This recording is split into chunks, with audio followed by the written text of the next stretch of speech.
దేశ అంతర్గత సరిహద్దు భద్రత విషయంలో కేంద్రానికి కాంగ్రెస్ సంపూర్ణ మద్దతు ఇస్తుందని స్పష్టం చేశారు మంత్రి పొన్నం ప్రభాకర్.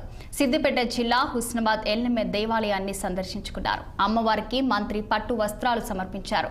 ఆలయానికి వచ్చిన పొన్నంకు అర్చకులు పూర్ణ కుంభంతో స్వాగతం పలికారు. అనంతరం మంత్రి పుట్టినరోజు వేడుకలను కార్యకర్తలు ఘనంగా నిర్వహించారు. ఎన్ఎస్యుఐ ఆధ్వర్యంలో నిర్వహిస్తున్న రక్తదాన శిబిరాన్ని ఆయన సందర్శించి రక్తదాతలను అభినందించారు.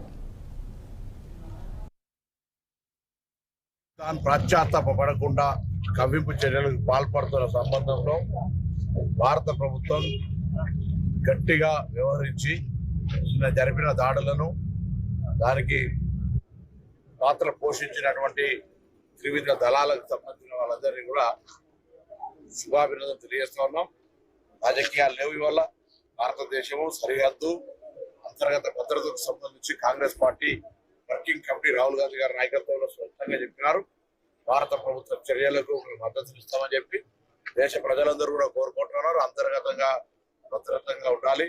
సరిహద్దుకు సంబంధించి ఎక్కడ కూడా తలవుగకుండా దయాదు దేశాలు ఎవరు వచ్చినా సరే బుద్ధి చెప్పే విధంగా వ్యవహారం తీసుకోవాలని కోరుతున్నాం. ఈరోజు తెలంగాణ ప్రజలు కూడా ఎవరు కూడా ఆందోళన చెందే అవసరం లేదు.